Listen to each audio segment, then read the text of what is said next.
Yo, what's going on, Philadelphia Eagles fans? It's your boy Philly Day One, and Vic Fangio just went up to the podium, man, and answered a couple of questions that I think is interesting. One of those questions was, Marcus Epps has been elevated. His window has been open for him to start practicing. We got rid of Perry Nicholson, also, but Marcus Epps is clear to play. And one of the reporters asked Vic Fangio a three-part question about if Marcus Epps can, will he be ready for the next game? How do he think he'd be effective? And does he have a chance to start in the next game? And he had two yeses and a we'll see. And we got that video for y'all. Outside of that, Vic Fangio also asked about Darius Slay being, Darius Slay being let go, and would he be excited for Darius Slay coming back? And his response don't come off as exciting. So maybe we don't get Darius Slay back. Also, we have just confirmed that Jalen Carter absolutely has an injury. Something has been plaguing his performance on the field, and his shoulder is what's plaguing him on the field. He has a shoulder injury he's been dealing with, and chronic holds by offensive linemen. They be holding that man every game. This man got a shoulder issue, and they're holding this man every game. So, Jalen Carter got that. We're not going to show those, but we also we are going to show Vic Fangio talking about Marcus Epps and him being able to play for us Monday. So, we also got Brandon Graham was talking on his podcast, and he wanted everybody to chill out with the rush thing. Rush defense is shy, and he wanted everybody to chill out because it's just one of those games. In his words, it's just one of those games. We got the video for that, and we're gonna show that. Last, we're gonna get Ross Tucker to do some predictions for us, man. And I'm gonna give y'all my predictions at the end. So stay tuned and let's get it. Say I done fell so many times, but I got back up.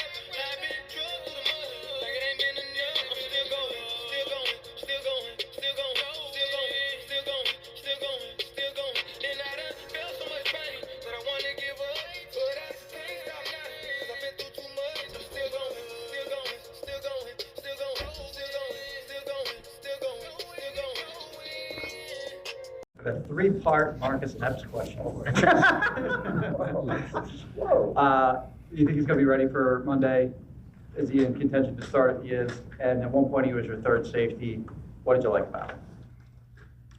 Yeah, yes to the first two. And three, he's an experienced safety. He's got good instincts, got a good feel for the game. We'll have to get a feel and a barometer about where he's at, missing the last 4 or 5 weeks, whatever it was, where he couldn't practice anyway. What was your evaluation of Sydney's first start? But it was a lot like the rest of us, some good, some bad. When you watch. Okay, Marcus Epps, I've said for a while, Sidney Brown is equipped with all the tools to be a very good safety. Very good safety. His ball skills are kind of shaky, but as far as him being athletic, he can get to any part of the field he want to get to in a matter of seconds. The man is explosive. He's just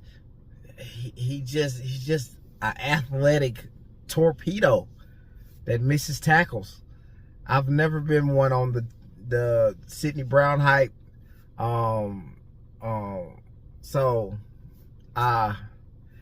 Marcus Epps being the practice window being open on Marcus Epps is right up my alley.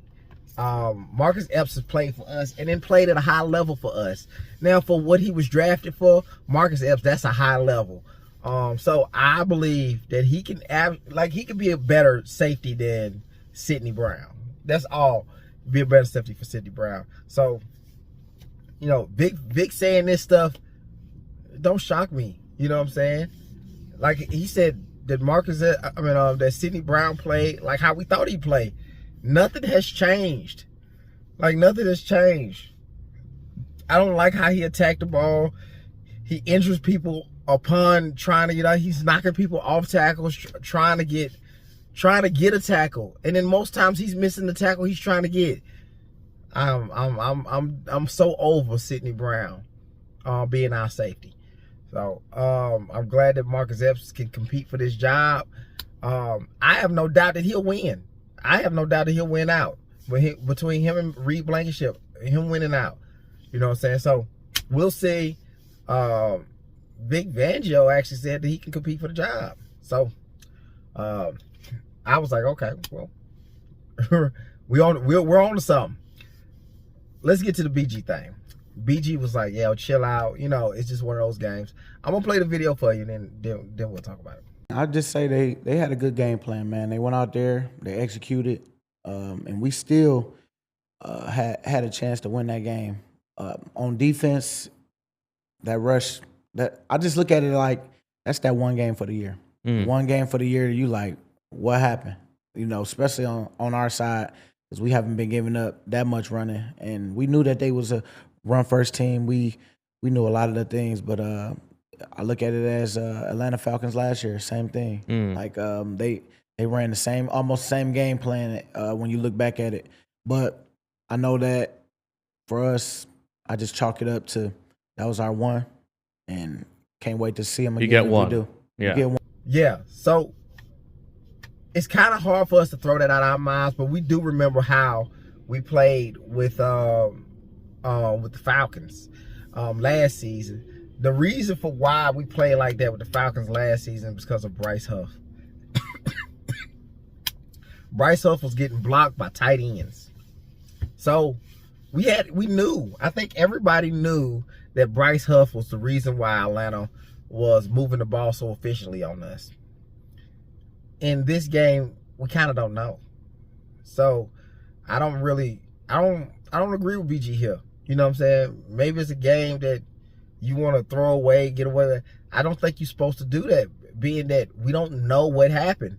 You know, they just, you know, there was some people who were saying that they do the zone blocking on the other side of the field. It's a cutback thing, and it was just new to us. It was you know, something that, you know, we got to be coached better on.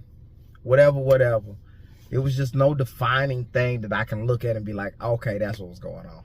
So it is a little bit of it's a little worrying, but we'll you know what I mean? I have no doubt that this team ain't giving up 200 yards, 250 yards plus on the ground every week. So, you know, they got us when they got us. And we're going to move on. Let's get into some predictions, man. We got the Chargers. Justin Herbert has a broken hand. It is not on his throwing hand, but it is a broken hand nonetheless. He had surgery on it, I want to say 3 days ago or maybe 2 days ago. And he did not practice today. So I feel like he's not playing. So they'll be playing with, is it Trey Young? So the Chargers lost both starting offensive tackles for the season. What does that mean? That means they really struggle to protect quarterback Justin Herbert, who I expect to play despite having surgery on a broken hand in his left hand on Monday. I still think he'll be out there. That guy is a warrior. But the Chargers are going to try to run the ball right down the Eagles' throat like the Bears did with their two-headed monster at running back the way they just did against the Raiders on Sunday. Defensively, Chargers are very solid, led by their safety Derwin James, as well as two edge rushers that have had a nice year. The key for the Eagles is to not let the Chargers run the ball like the Bears did and to get after Justin Herbert. You can hit him, you can sack him, you can force him to turn it over. against those backup tackles. And he's a mobile quarterback. If we go out there and we play a lot of man, it's going to be a long night. If we go out there and we play a lot of man, it's going to be a long night. He ain't Justin Herbert. So, I mean, we'll see. We'll see. I feel like we could beat this team. Like all the teams, like the teams that beat us, I feel like we beat all those teams. There's no team that was just better than us who won against us. It's a lot of teams that were right there with us as far as the talent level, and they didn't get a win out of us. I mean, get a win. So I think we'll win. And hopefully right the ship on this offense. Guys are talking. If you follow my page, you see Devontae Smith and Jalen Hurts after misses, they talking. You know, they try to get it figured out. I think you rely heavily on this pass game because the offensive line ain't going to let us run. So offensive line and tight ends. I wouldn't say Dallas Goedert, but more so Grant Calcaterra. At least with Dallas Goedert, he's not getting blown up. With Grant Calcaterra, he's most definitely getting blown up. They're pushing him aside like ugly stepsons or ugly nephews. So that's all I got, man. Y'all tell me who y'all think, man. What's the predictions for the game? And that's all I got, man. Let's go Birds.